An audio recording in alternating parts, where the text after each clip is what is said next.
The Triplet sisters who were born to the same parents and chained their cousin in the cellar. In 1878, people in the Missouri Ozarks whispered about that story. 3 women are connected by blood and something much darker. The whole town welcomed back their cousin Silas after he had been gone for 10 years. But the Finch sisters knew the truth about him. They remembered his threats, whispers, and hands. That stormy night, when he cornered one of them in the barn, they all made a choice that would ruin them all. They pulled him down to the basement, chained him up like an animal, and locked the door. But what they found in his things changed everything. Letters that showed he had more than one victim. People in the town called them murderers. The law was after them, and Silas whispered poison into their souls from below the floorboards. When does revenge turn into justice? How far would you go to stop a monster? The wind in September blew the smell of death through the Ozark hollows and whistled between the twisted oaks that surrounded the Finch cabin like fingers reaching out. As Ara chopped wood, the dull blade of her axe gleamed in the filtered sunlight. She listened to the sounds of solitude that she was used to, the creak of settling wood, the distant cry of a hawk, and the soft murmur of her sister's voices coming from the garden behind the house. 26 years of breathing the same air, sharing the same quiet moments, and moving together in the choreographed dance of survival that brought them closer than any rope ever could. Maeve hummed a tune without words as she stirred the rabbit stew in the cabin. Her movements were precise and efficient, and every gesture came from years of making nothing into something. Iris sat by the only window, sewing up a tear in Ara's work shirt with stitches so small they were almost invisible. Her dark eyes scanned the tree line with the tiredness that had become second nature to all 3 sisters. They learned early on that the world outside their door was full of judgment and cruelty, and that safety was only inside these 4 walls, and only when they held it together with their own hands. People in Cedar Ridge whispered about them and crossed themselves when they talked about the strange Finch women who lived like hermits in the deep woods. They said it was unusual, wrong in the blood. The daughters of parents who shared too much family resembled each other, and were born too close together to be anything but cursed. The sisters had long since stopped caring what the God-fearing people thought of where they came from. They knew that their birth was hard and painful, but it was their truth to bear, not the town's to judge. What mattered was that they had lived when it seemed impossible to do so, and they had made this small place of peace in a world that had shown them nothing but violence and hate. Their system was perfect and didn't use words. Era hunted and cut wood, and her strong shoulders and steady aim kept them warm and fed. Maeve took care of the garden and canned the food.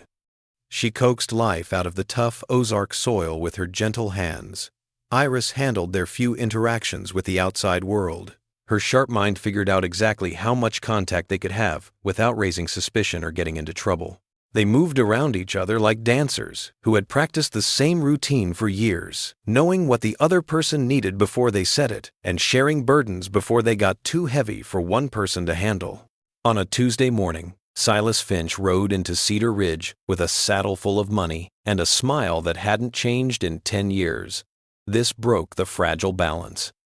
The people of the town welcomed him like a hero who had come back from his adventures in the wider world, full of stories about working on railroads in Kansas and mining claims in Colorado. He bought drinks at McKenna's saloon and charmed the women at church on Sunday. His rough hands and easy laugh made him look like the perfect man for a small town to claim as its own. But when Ara saw him get off his horse in front of Henderson's General Store, her blood froze in her veins. She saw the predatory grace in the way he moved, and the way his eyes scanned the street like a wolf looking for food. Time stopped, and she was 15 again, pressed against the barn wall with his hand over her mouth and his whispered threats of what would happen if she made a sound. She hurried home, her heart pounding against her ribs like a bird in a cage. She backed into the space between the buildings. The sisters held a meeting that night at their kitchen table, and even though their closest neighbor lived 3 miles away, they kept their voices low. Maeve's hands shook as she poured the coffee, spilling brown liquid all over the scarred wood surface.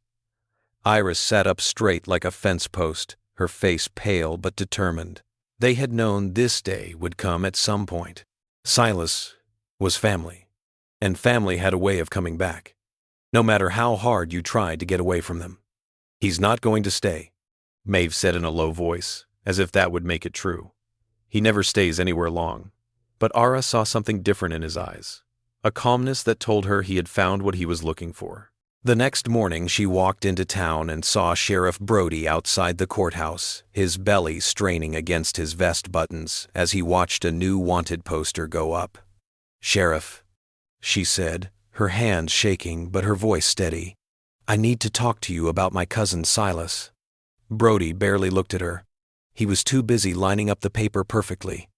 "What about him? I heard he's doing well these days." "He's dangerous." The words came out flat and hard. Years of hidden truth finally coming out. "He hurt us when we were young, and he'll do it again if—" "Now hold on there, Miss Finch." Brody's voice had the same condescending tone that she had heard from men who had already made up their minds that what she said didn't matter. "That's a pretty serious accusation to make about a man who's been a good citizen since he came back to town. Do you have any proof of these claims?" Ara felt the familiar hot flush of helpless rage rise in her throat. Evidence? It was as if the scars on her body and the nightmares that had kept her up at night for more than 10 years didn't matter if no one was willing to testify in court. It was clear that Maeve was still scared when a man raised his voice too suddenly. "Keep him away from us," she said in a low, dangerous voice. Brody laughed, a harsh sound that echoed off the courthouse walls. "Miss Finch, it sounds like you're the one making threats. You should probably worry more about your own business and less about spreading lies about good people." 3 days later, the storm hit with such force that it felt like it shook the ground itself. The rain hit the cabin's tin roof like bullets, and the wind howled through the cracks in the walls like souls in pain. Ara was looking at the animals in the barn when she heard Maeve scream. It was a sound she never wanted to hear again. High and thin, full of the same fear that had filled their childhood nightmares. They were in the far corner of the barn, with Silas twisting Maeve's hair and whispering the same poisonous promises he had whispered to them when they were kids. As Ara raised the pitchfork in her hands, something primal and murderous uncoiled in her chest. For the first time in her life, she felt no fear at all. The three sisters moved like one possessed being, years of silent communication flowing between them as they attacked with desperate, coordinated violence. Silas fought back like a cornered animal, but he was one man against 3 women who had been getting ready for this moment their whole lives. They stood over him, breathing hard, their clothes torn and their hands bloody, feeling something that might have been victory if it hadn't tasted so much like sin. They pulled his limp body to the root cellar, wrapped heavy chains around his wrists and ankles with shaking hands that didn't stop, and slammed the thick wooden door shut with a sound like a tomb door closing. The monster was finally caged, and the Finch sisters held the keys for the first time in their lives. The silence that fell over the Finch cabin in the days that followed was sweeter than any music the sisters had ever heard. For the first time in more than 10 years, they went about their daily lives without the constant fear of what might happen next, and without having to look in every shadow for a predator. As Ara split kindling, she found herself humming along with the axe blade's rhythm, which felt almost happy. Maeve smiled as she kneaded the bread dough. She hadn't felt that kind of tenderness in her hands since she was a child. Iris, who was always on the lookout, let herself sit on the front porch in the evening light without looking for movement in the trees. With the careful planning of women who knew the power of ritual, they set out to take back their sanctuary. They fixed the barn door that Silas had broken in a drunken rage with new oak planks and nails that went in with a satisfying thud. They scrubbed the floor where he had fallen until their knuckles were sore, and the wooden boards shone in the light like bone. His clothes, which still smelled like whiskey and violence, went into the fire along with his saddlebags and the few things he had with him. Maeve watched the flames burn his things with great satisfaction, as if each piece of his nightmare that turned to ash was finally over. The monster was quiet in his cage for 3 wonderful days. They lowered water and cornbread through a small window in the cellar, just enough to keep him alive.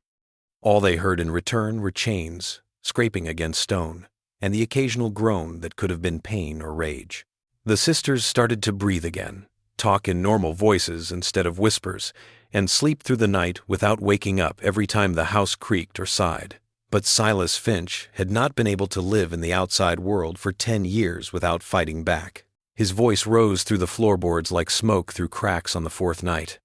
It was soft and conversational, as if he were sitting at their kitchen table, eating Sunday dinner. He said, "Ara," in a voice that was almost friendly. "I've been thinking about that summer when you were 14. Remember how you used to watch me from behind the woodpile? You would blush when I caught you looking." His laughter was warm and intimate, like a man sharing a fond memory with an old friend. "You wanted it then, didn't you? All that fire in your blood. Just waiting for someone to show you what it was for." Ara's hands stopped moving as she mended the needle halfway through a torn seam. The memory he talked about was real, but it was so twisted that it was unrecognizable. It had lost its true horror and had been turned into something that made her guilty of her own violation. She had been a child, scared and confused, not a willing participant in whatever sick game he had convinced himself they were playing.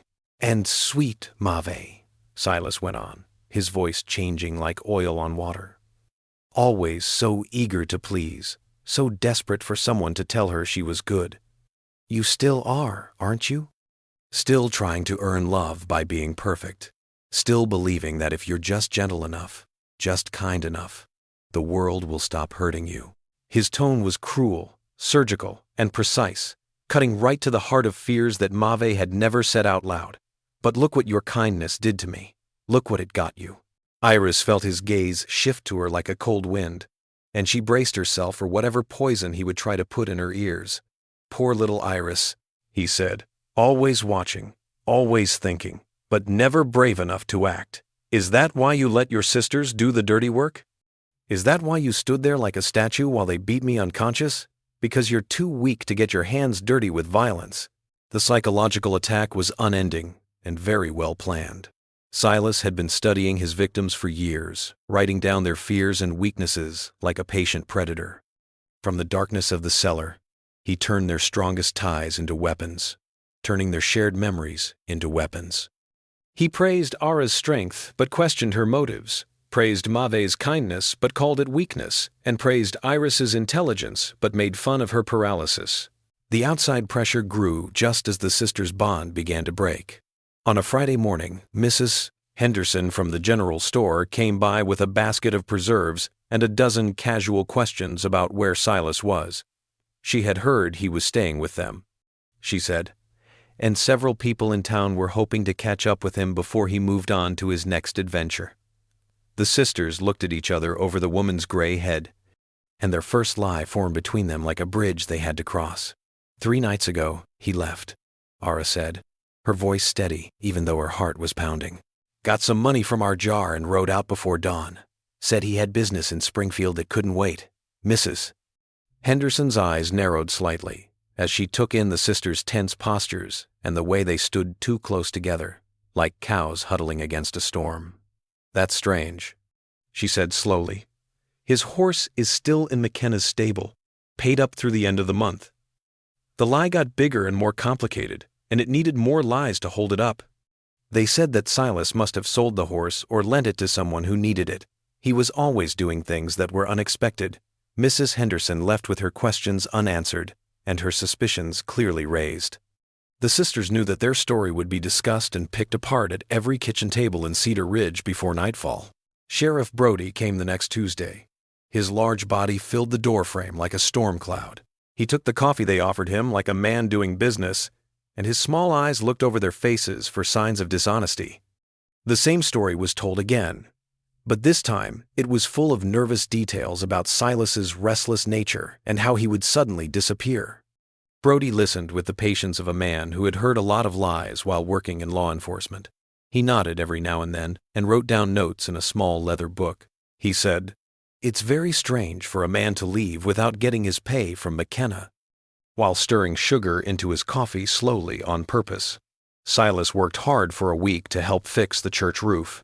McKenna has been wondering when he'll be back to get his pay. The sisters felt the weight of their lies settling over them like a heavy quilt, smothering and inescapable. Every lie needed another one, and every explanation needed more lies to make it believable. They were no longer just three women who had fought off a predator. They were now part of a web of lies that was getting more complicated every day. Silas kept whispering from below the floorboards, and his voice ran through their conversations like poison through veins. He had gone from being their tormentor to their secret, from being their attacker to their victim, and the cellar had become the dark heart of their home, spreading evil into every room they had fought to get back. The path they had chosen out of desperation was showing them its true cost, which was more than any of them had thought they could pay. The sisters' carefully planned normalcy started to fall apart because they had to keep performing all the time. Every trip to town turned into a play that needed to be rehearsed and planned, and every time they talked to their neighbors, they were at risk of being exposed. Era practiced her casual smile in the broken mirror above their washstand. She had to make her mouth look like it was doing things that felt strange and wrong.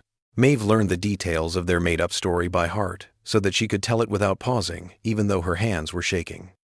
Iris looked closely at the faces around them, like a naturalist cataloging dangerous species, looking for signs of doubt or suspicion that might show how desperate they were getting. The performance didn't convince me. When they walked into Henderson's general store, everyone stopped talking. After they left, people started talking again in low voices. The other women in the pews at Sunday service moved away from them, and their children moved closer with protective gestures that spoke louder than any accusation.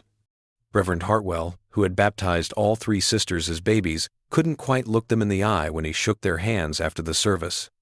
Instead of his usual warm greeting, he just nodded, which felt like a door closing in their faces. They had chosen to be alone, but now it was being forced on them, and the difference was too much to bear. They used to find strength in being separate from the world, but now they felt the community's rejection like a physical force, pushing them further away from any chance of getting help or understanding. Killers, unnatural, touched by evil, the whispers followed them everywhere. Each word hurt more than the last because they had started to wonder if the accusations were true. The cracks in their unity, which were small at first, got bigger as the pressure kept building. Era's protective instincts turned into paranoid aggression. She was always looking for threats that might not be there. Maeve withdrew into herself, her natural empathy turning inward, until she could barely function under the weight of her own guilt and fear. Like a rope in a tug-of-war, Iris was stuck between her sisters. She could see the distance growing between the two people she loved most in the world. It was an unexpected source that led to the breakthrough.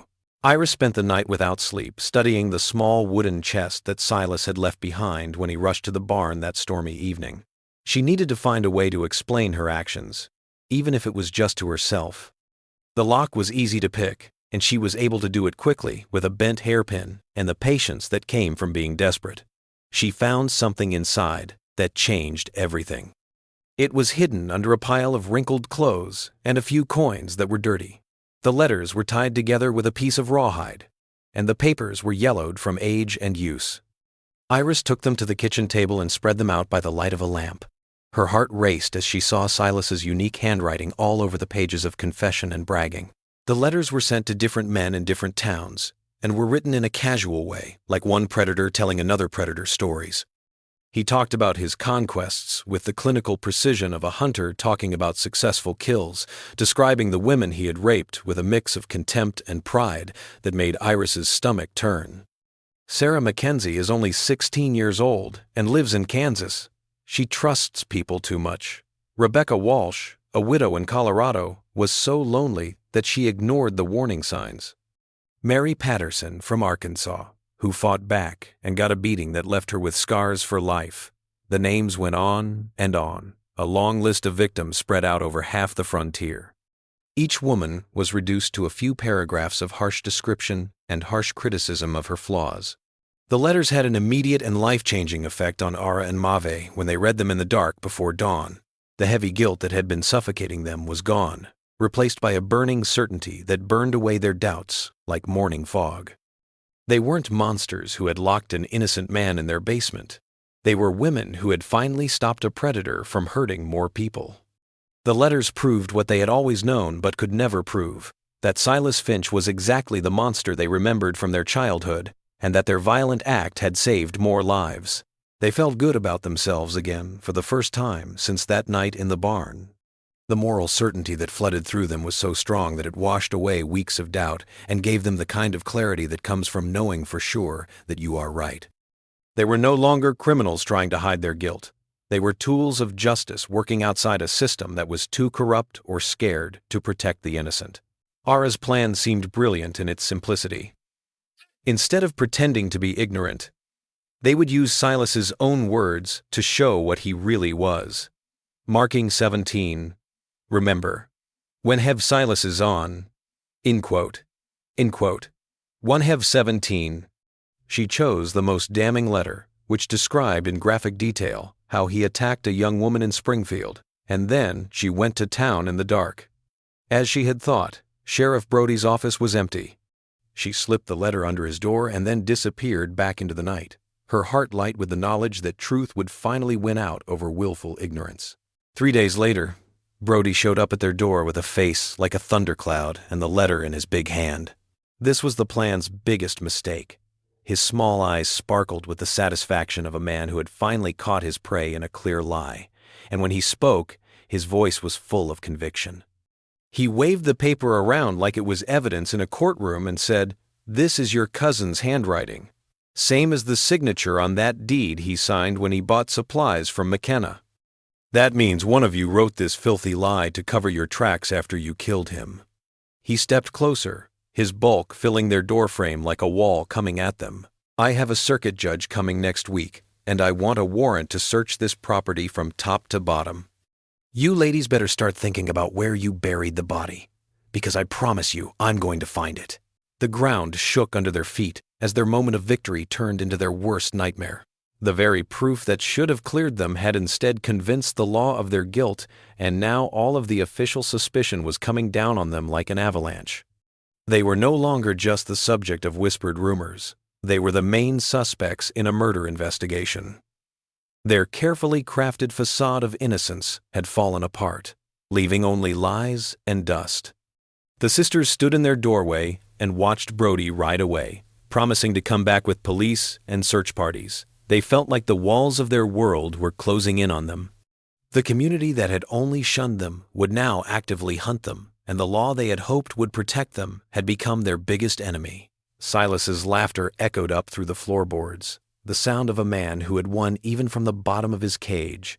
The community's judgment hit them like a biblical plague, quick and without mercy. On Thursday morning, the sisters woke up to find that their chicken coop had been destroyed. The birds were all over the yard, with their necks twisted and their bodies arranged in a creepy circle around a crude wooden cross stuck in the ground. The message was so clear that even a child could read it. The sisters stood in their nightgowns, staring at the bloodshed with the blank look of women who had finally crossed a line they could never go back from. By noon, a rock had broken their front window, and the jagged glass fell to the floor around a piece of sandstone painted with the word "murderers" in what looked like dried blood, but was probably just barn paint mixed with mud. The sisters quietly swept up the pieces, each one catching the afternoon light and being accused by unseen hands. Maeve checked the locks on their door every few minutes, her fingers working the brass mechanism until it got warm under her touch. It was as if the simple act of locking their door could somehow stop the wave of hate that was coming their way. Their choice to be alone, which was once protective, turned into a prison without walls. Henderson wouldn't help them at the general store. His wife stood behind the counter with her arms crossed and eyes hard as flint, shaking her head when they came up to her with their little coins and urgent need for salt and flour. The other customers moved away from them as if they were sick, and mothers pulled their kids closer, whispering harshly about staying away from the devil's daughters. Even McKenna, who had never been very honest in business, turned them away from his store like a man protecting his immortal soul from being tainted. The siege was over. The sisters were stuck in their cabin like animals in a den, cut off from supplies, shunned by their neighbors, and hunted by the law. They were waiting for the hounds to come. Their well-kept garden gave them some food, but winter was coming, and they would need warm clothes and preserved food, which they couldn't get to right now. The weight of their situation settled over them like a heavy blanket, making it hard to breathe. Silas could tell how desperate they were from the cellar. like a predator who had spent his whole life reading weakness in others. Their poor care had made his health worse. His voice came up through the floorboards as a rasp, weak from hunger and dampness, but somehow this weakness only made his mental weapons sharper. He stopped trying to turn them against each other, because he saw that their outside circumstances were already doing that for him. Instead, he used their shared guilt as his poison, whispering words that would turn them from victims to villains in their own minds. "You hear that silence?" he croaked through the dark.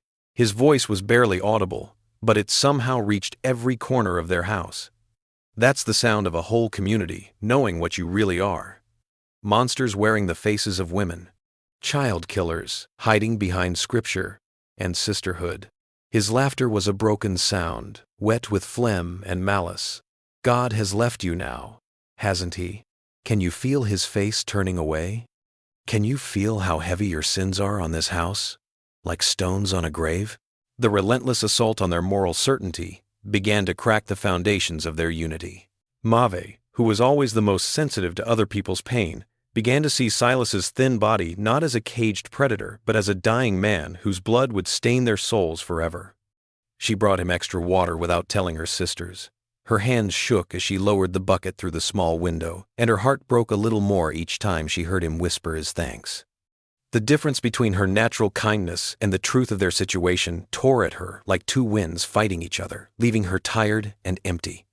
Era's response to their growing desperation was to become even more hard, and her protective instincts turned into something that looked more and more like the violence they had been trying to avoid.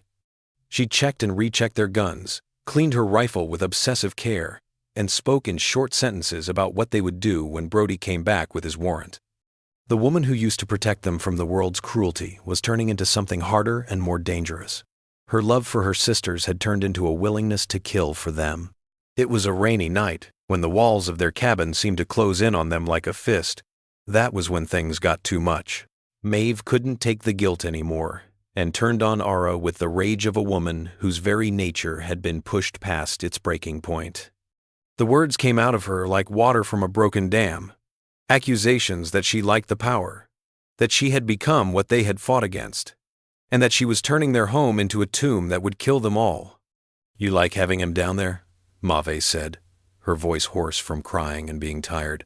"I can see it in your eyes when you talk about what we've done. You like being the one with the keys and deciding whether he lives or dies. You're no better than he is. You're just another bully who found someone weaker to pick on." Ara's response was immediate and volcanic, her own guilt and fear exploding into rage that had nowhere else to go. The fight got worse quickly, like a wildfire.